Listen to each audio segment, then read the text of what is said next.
Salut les amis. Oh là là, ça fait du bien, un petit peu de soleil. Bon voilà, je fais à peu près mes derniers tours de roue avec la 1250 GS, avec laquelle j'ai eu vraiment beaucoup de plaisir. Je ne l'ai pas gardée longtemps, mais j'ai dû faire un choix. Et je n'ai vraiment rien à lui reprocher à cette machine, c'est vraiment le couteau suisse. Je crois que je la regretterai, mais voilà, pour que on puisse, je me rends compte que je fais plus tellement de tout chemin, que je suis plutôt sur les routes nationales, autoroutes, etc. et petites routes. Donc pour moi, j'ai plus l'utilité. Et je voudrais aussi que ma femme puisse voyager en toute sérénité, avec un confort absolu. Donc voilà, je me suis décidé à changer la RT pour la GS pour la RT. Je l'aurai normalement mi-mars. Bon, je fais attention parce que la route est bien brillante. Il a bien gelé cette nuit encore, donc je vais me méfier. Et donc voilà, normalement, donc comme je le disais, j'aurai la GS, décidément, la RT mi-mars. C'est un modèle 2023. Bon, j'ai eu une bonne reprise pour la GS, bien sûr. J'ai été chez mon concessionnaire BMW, chez le jeune BMW, le jeune Motorsport à Bastogne. Et donc voilà, j'espère que j'aurai autant de plaisir avec la RT. Bon, je sais que maintenant, il y a certaines personnes qui pensent que c'est pour les cinquantenaires dégarnis. D'après ce que j'ai vu et moi ce que j'ai pu en essayer un petit peu, déjà sur une 1200, mais c'est pas étonnant en fait que les jeunes prennent la moto à papa. Ils sont toujours tous étonnés de ce que peut faire cette machine. Et le modèle 2023, il n'y a pas grand chose de différent par rapport au 2022, mais maintenant c'est vraiment un moteur qui a du répondant. C'est sûr, elle a son poids, elle a à peu près 280 kg. Bon, je sais toujours pas si c'est 280 kg avec le top case ou sans top case, ça je n'en sais rien, personne n'a pu me répondre. Mais bon, celle-ci, la GS, quand je suis avec les valises et le top case, j'arrive aussi à peu près à 200, on va dire 270, 275 kg. Donc voilà, c'est pas tellement différent. Après, elle est plus large, la RT. Donc oui, là je devrais un petit peu m'habituer. J'ai pris l'option selle basse parce que je me suis rendu compte que malgré tout, la selle normale sur la RT est quand même assez haute. Bon, je mesure 1m75, 76. Et le problème, c'est qu'avec la RT, ils ont de nouveau positionné les repose-pieds qui arrivent au niveau des mollets. Et là, si, voilà, quand j'étais en suspension, pas minimum, mais je dis normal, je touchais à peine la pointe des pieds.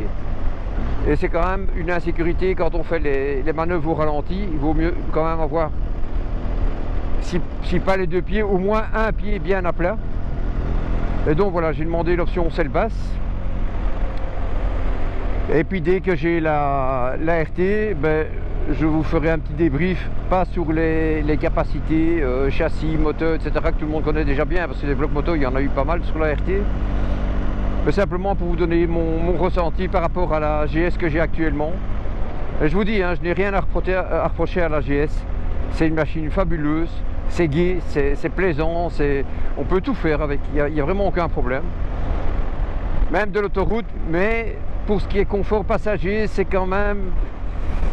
Oui, il y a une gamme au-dessus avec la RT, c'est le vaisseau amiral, donc voilà, là je pense que quand même, ma femme qui n'est pas du tout motarde dans l'âme sera plus à l'aise dessus et peut-être un peu plus sereine, parce que bon, c'est sûr que je dois faire des pieds et des mains pour qu'elle vienne avec, et moi j'aime bien partager, donc je ne veux pas non plus partir en égoïste, partir tout seul.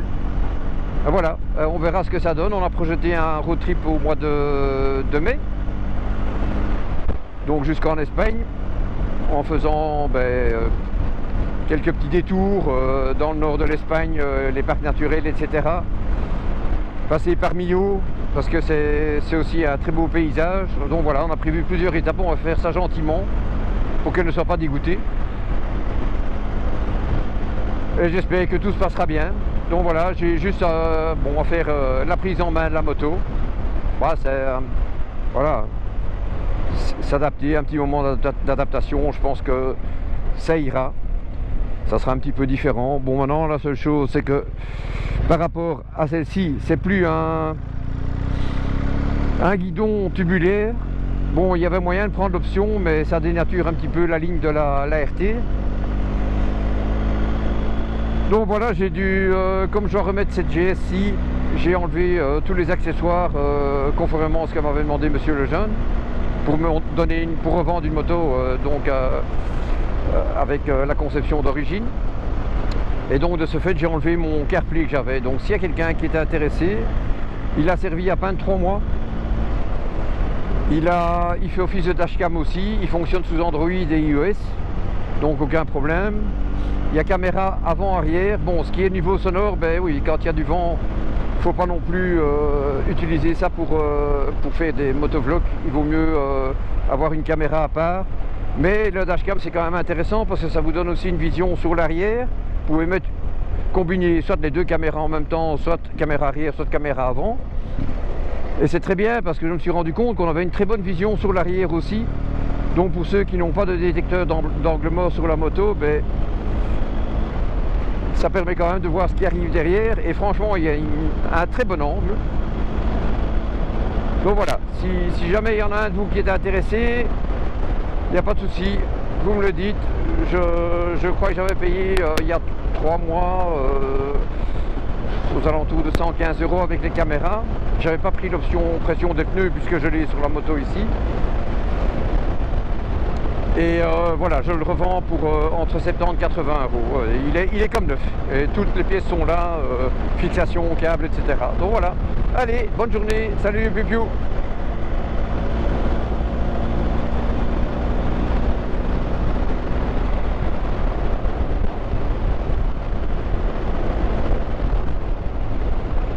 Oh, beau faucon. Non, c'est un busard.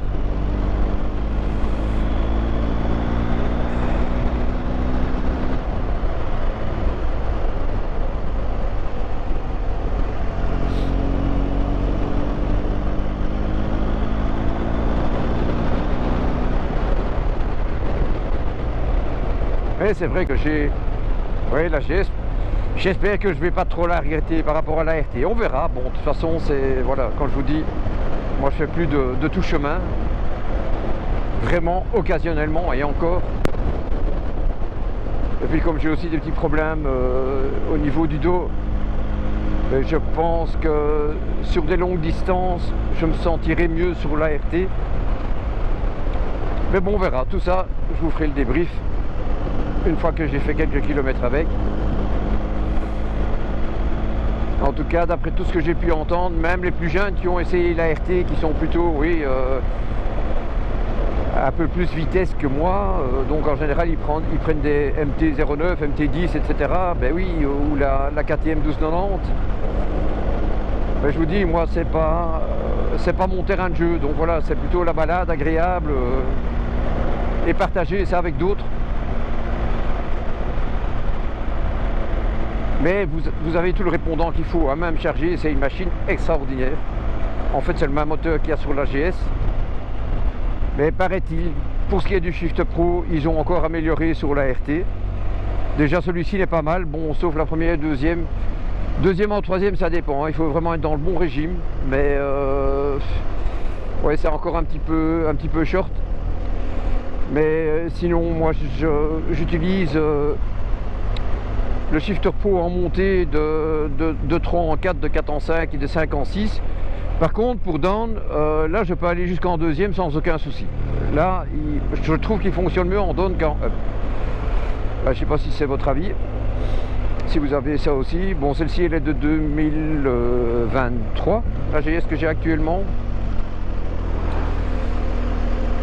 Oui, c'est ça, hein, 23. Début 2023, oui. Mais il paraît que, oui, par rapport à l'AGS, sur la RT, le Shifter Pro a encore été amélioré. Donc on verra tout ça. Bon, c'est sûr qu'il y a une période de rodage aussi, donc voilà, il faut